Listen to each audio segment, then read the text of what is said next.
Ustadz, apa hukumnya kita kerja sebagai hire karyawan, tapi persyaratannya yang perempuan tidak boleh pakai jilbab, padahal aslinya perempuan tuh pakai jilbab, dan kita minta perempuan tuh buka jilbab karena aturan. Oh lah adik-adikku, anak-anakku sekalian, tak senilai gaji kalian dengan dosa membuka aurat.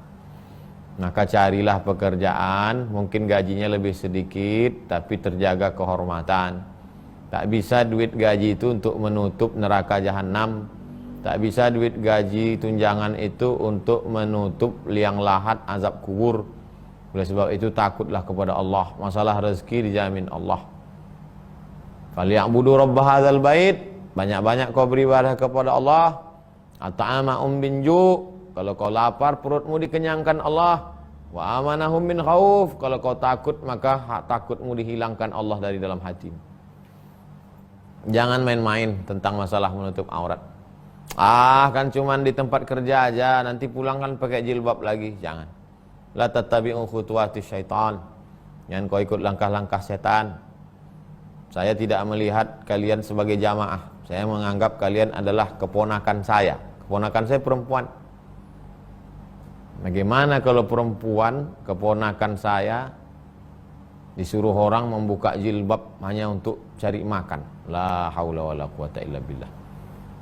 Jadi untuk masyarakat ke bawah supaya tanamkan ini.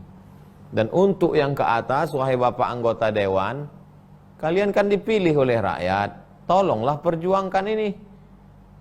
Negeri mayoritas muslim.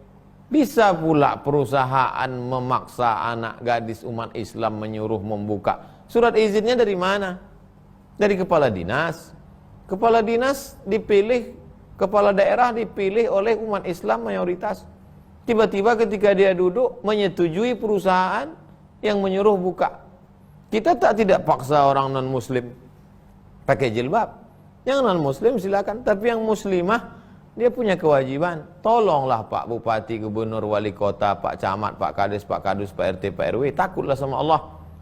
Selamatkanlah ini perusahaan-perusahaan ini. Mesti kalian perusahaan kalau mau di sini, maka di mana bumi dipijak di situ langit dijunjung, kalian mesti hormati kewajiban syariat Islam. Jangan kalian suruh buka. Security dipaksa hari Jumat tak salat Jumat. Ganti-gantianlah sip-sipan. Ada di situ non muslim, dia yang jaga hari Jumat, besok hari Jumat. Ini penting ini. Pak M. Ikhwan, Assalamualaikum Ustadz, apakah boleh meminjam uang yang dinilai dengan emas atau dinar? Kalau boleh, bagaimana tata caranya?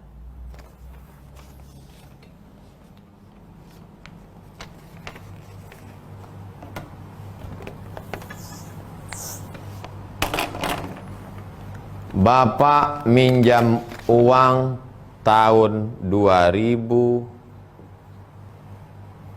minjam uangnya 100.000,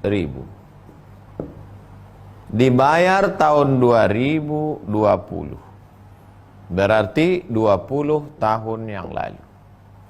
Sekarang saya tanya Pak M. Ikhwan, ngutang 100.000, dibayar tahun 2020 dengan uang 100.000, mau nggak?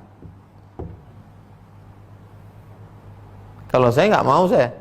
Kenapa? Karena terjadi inflasi. Coba tanya yang rumah makan yang dulu langganan kita makan tahun 2000 dengan 2020. Masih sama nggak harga nasi bungkus? Jadi bagaimana caranya? Tahun 2000 berapa 100.000 ini kalau diemaskan berapa? Tahun 2000 harga 1 gram emas misal yang pasti tahu tentu tukang emas. Nggak mungkin kita telepon tukang emas malam ini, udah tutup dah. Tahun 2000 1 gram emas sama dengan 100.000 misal. Maka kalau tahun 2020 pergi lagi ke toko emas, Pak, berapa harga emas sekarang? Harga emas 1 gram sekarang 24 karat, misal 500.000. Maka kalau begitu berapa dibayar sekarang? 500.000. Yang benar mana? Ini Karena yang dinilai itu bukan nominalnya, tapi adalah nilainya. Ini yang dihitung nominal. Kalau yang ini nilai. Karena asalnya mata uang itu adalah dinar, emas, dirham, perak. Itu yang stabil. Dolar 1996, 1 dolar US sama dengan 2000. Saya berangkat 1998, 1 US dollar 17.000. 15.000 krisis moneter, tumbang Pak Harto. Nggak stabil. Maka yang paling stabil di dunia ini adalah emas. Loh, Pak Ustadz, ngutangnya kan 100.000. Kok bayarnya jadi 500.000? Berarti riba Pak Ustadz. Enggak. Yang nambah kan rupiahnya, bukan emasnya. Makanya di awal perjanjian itu bayar pakai yang stabil. Saya kalau orang ngutangnya setahun nggak terlalu, karena inflasinya tak terlalu. Tapi kalau ngutangnya sampai lama, tapi belum pernah ada ngutang sampai 10 tahun. 10 tahun nggak bayar-bayar ada, tapi tidak dulu perjanjiannya gitu. Begitu Pak Ikhwan.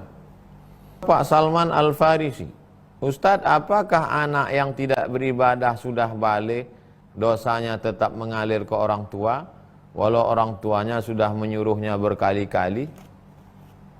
Gini Pak Salman, prinsipnya dalam Islam, bapak tidak mewarisi dosa anak. Anak enggak mewarisi dosa bapak. Enggak ada istilah transfer dosa, itu enggak ada. Tapi kalau bapak enggak mendidik anak bapak, enggak nyekolahkan pesantren, enggak nyuruh ngaji, enggak diajak ke masjid, enggak diajar baca Quran, enggak dilarang dia buat dosa maksiat, ngasih duit, ngasih mobil, ngasih HP, tapi enggak pernah diajar dia, lalu dia jadi kurang ajar, bapak berdosa karena tidak mendidiknya. Kullukum ra'in, setiap orang tua, ayah, ibu adalah pemimpin. Tapi kalau bapak sudah masukkan dia TK, Quran, SD, Quran, SMP, Quran, boarding school, pondok pesantren, sudah diajak sholat, tunjuk ajar, nyasar juga, akan tanggunglah sendiri.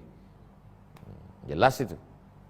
Jadi kewajiban kita sebagai orang tua, kasih dia makan, kasih dia pakaian, kasih dia pendidikan, kasih dia perhatian, sekolahkan sekolah agama, bagus boarding school, nggak sanggup tak tahan bercerai karena rindu maka full day, habis itu ajak dia sholat, ajak dia baca Quran, sampai itu arahkan hidupnya, katakan pacaran ini tak baik, katakan ini haram, ini,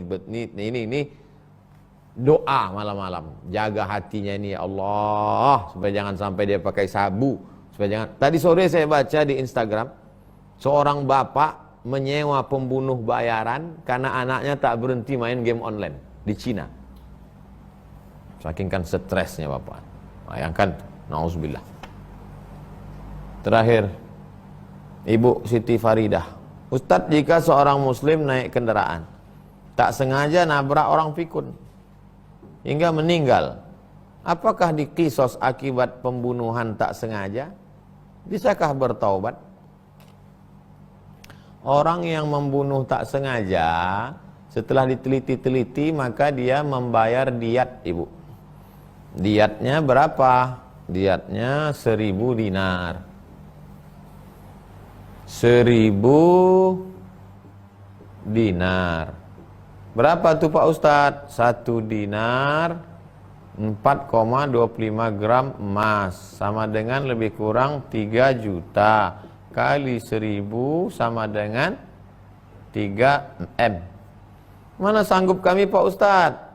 Nah, kalian kan punya keluarga besar, suku, kabilah, nanti ujung-ujungnya negara. Jadi di Arab Saudi itu suku-suku itu kabilah membayarkan, anak suku ini tertabrak suku ini, nah, ada paguyubannya.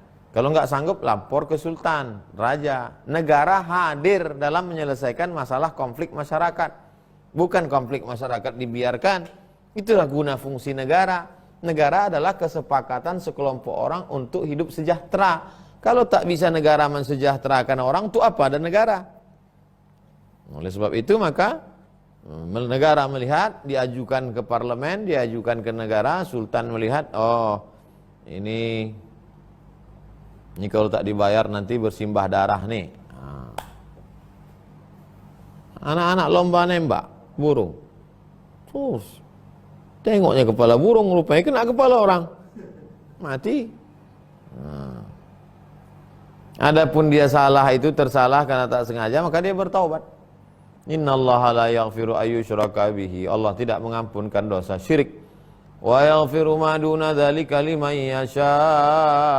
Allah mengampuni dosa selain syirik. Minta ampun kepada Allah. Gimana Pak Ustadz kalau kelihatannya nggak sengaja tapi sebetulnya dalam hatinya dia sengaja? Wa na'lamu ma tuwaswisu bihi nafsuh. Kami tahu apa yang berbisik-bisik dalam hatimu. Wa nahnu aqrabu ilaihi min hablil warid. Kami lebih dekat dengan engkau daripada urat lehermu sendiri. Demikianlah kaji kita malam ini. Jumat Mubarakah besok. Jangan lupa baca surat Al-Kahfi hari Jumat, petang Jumat, malam Jumat. Man qara'a surat Al-Kahfi yaumal Jum'ah.